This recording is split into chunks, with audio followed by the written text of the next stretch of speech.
കരയരുതേ എന്ന വാക്കിനർത്ഥമില്ലാതായി. തളരരുതേ എന്ന് തകർന്നവരോട് പറയാൻ പേടി.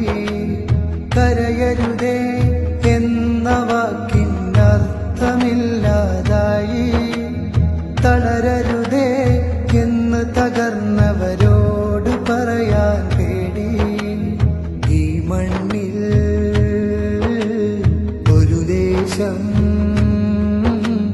വെണ്ണീറാവും നേരം ഈ മൗനം ക്രൂരതയാകും. ആ പിഞ്ചു മക്കളെ കൊന്നോർക്കൊപ്പം നമ്മളുമാവും. ശബ്ദമുയർത്തുക ജനങ്ങളെ, പ്രതികരിക്കുക ലോകമേ. ശബ്ദമുയർത്തുക